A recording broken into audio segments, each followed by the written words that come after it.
So about 14 hours ago, I got this comment from this particular user ID, Sahil Kapoor 7535, and he is saying, "Hi Arko, hi there. Love from Kolkata. Love you too, brother. Just saw your video and I am quite impressed. Thank you, thank you. Even I am quite confused between Meteor and Dominar as most of my friends are criticizing me for even considering Dominar as I own a classic 500. I don't want to let go my classic Chrome 500, but I also need a comfortable and performance delivering motorcycle for my long tours. Let me know how happy are you with your Domi. Alright, so I thought of writing down an essay, to be honest, because it is very difficult for me to give you an answer which is very short and simple. So I thought of making this video. Maybe there are few folks out there apart from this particular guy is also facing this kind of situation. I like how he has sort of described himself, like his current situation. See, the thing is, brother, right now you have classic Chrome 500, which is a retro motorcycle, and it has its own charm. It's a long stroke motorcycle. It delivers torque like there is no tomorrow, correct? And I get it, what you are trying to say here, because that classic 500 may not be comfortable for long distances because vibrations are tremendous. And that is not a regular buzz that you get from a short stroke motor. Whether I'm happy with my Dominar or no, I would say yes, I am happy. And the reason is very simple, because I made a decision which is very precisely designed for my own needs and also supported by my wallet. Okay. See, the definition of comfortable saddle is subjective. The motorcycle which is comfortable to me may not be equally comfortable to you, because your body physique, your weight and height, the length of your legs and your hand, those are different. So whenever manufacturer produce motorcycle, they produce the motorcycle based on the general customer. Okay, it's a very generic way of designing things. Now for me, Dominar is absolutely comfortable. I am 5'10", and I weigh around 80ish. With my dimension, I am comfortable on this saddle. In fact, I thought Meteor 350 would be much more comfortable, but I was wrong. Even though cruisers, they are meant for comfortable long distance rides, but due to the nature of roads that we have, I feel I'm more comfortable on Dominar over Meteor 350.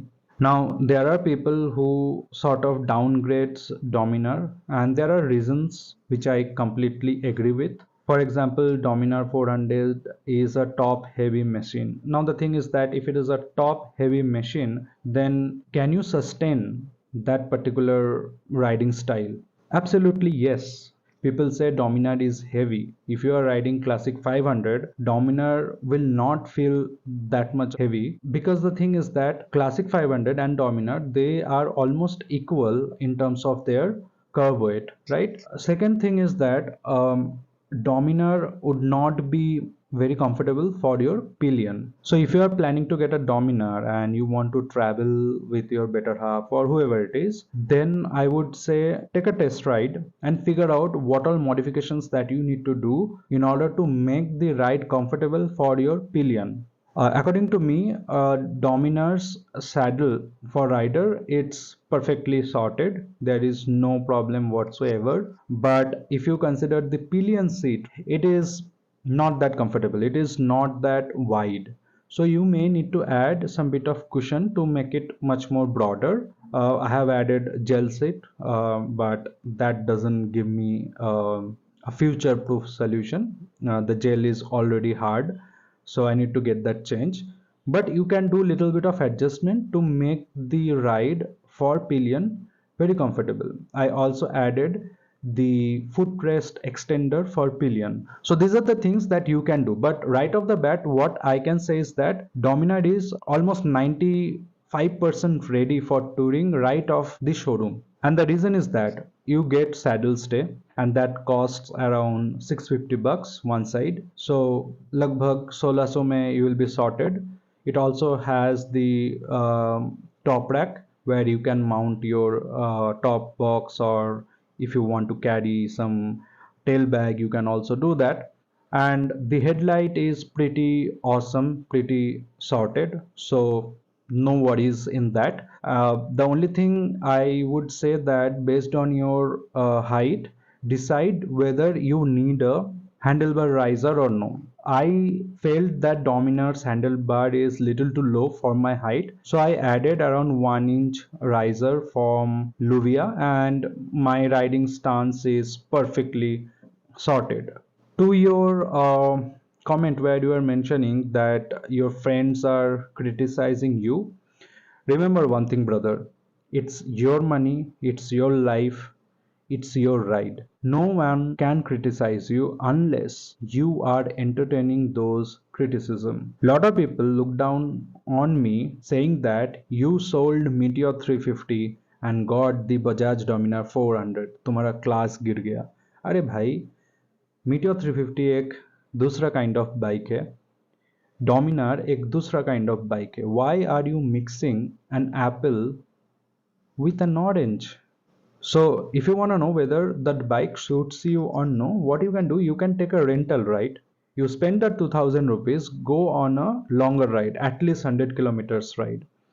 Now, here you'll have to keep one thing in mind, that the rental bike may not be in the best condition. So there could be a lot of vibrations. So those things you'll have to sort of negate. Now, one thing you'll have to keep in mind that Dominar's engine is the older generation of 390's engine, and that engine is been around for at least 10 years, and Bajaj has done a lot of R&D on top of it. So the current Dominar's engine is the most stable version of that old Duke 390's engine. So I have ridden my bike around 3000 kilometers, and after 2000 kilometers I felt a difference. So Dominar has a software lock where your RPM will not go beyond 7000 RPM. So you might feel lot of buzz, and Dominar has a good amount of buzz lower down the rev range. So especially if you are doing, let's say, 50 or 60 kilometers per hour, you might feel some bit of buzz. But luckily those buzz, they are not there at the cruising speed. So at about 100 kilometers per hour or 110 kilometers per hour, this bike feels absolutely butter smooth. And Dominar is a mile muncher machine. Trust me on that.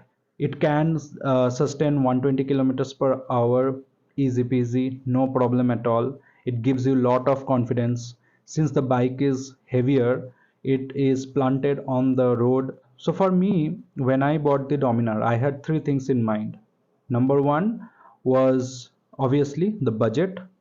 I wanted the most value for money bike that is available in the market. Second of all, I wanted a bike which can sustain 100 kilometers per hour with luggage and pillion effortlessly. Dominar is able to do that. I wanted a bike where I can do little bit of saddling. I don't do off-road, but if there is a rough patch and if I'm alone, then I can stand up on the peg and just saddle it out. So those things are primary. Yeah, a lot of people will say that Dominar doesn't have 15-liter fuel tank.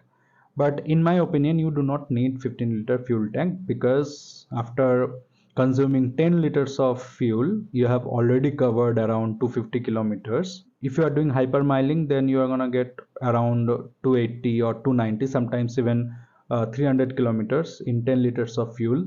You have to stop, right? You cannot ride for like 500 kilometers at a stretch. I start to look around for a petrol station after every 250 kilometers when I'm on long rides.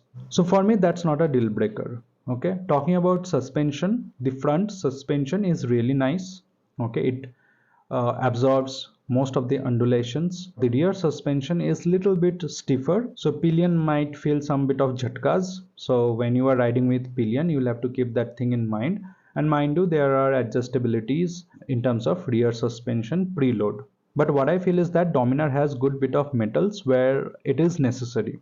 Okay, the only thing I don't like is unnecessary use of plastic, uh, or other fiber parts, and I think Dominar will have a facelift uh, pretty soon, because lot of media channel they're saying that there is a lighter version of Dominar in the making. Don't worry about the engine reliability, because people have done Polar, Odyssey and whatnot, and nobody is complaining. So to wrap up, if you ask me whether I am happy with my Dominar or no, I would say I'm absolutely happy.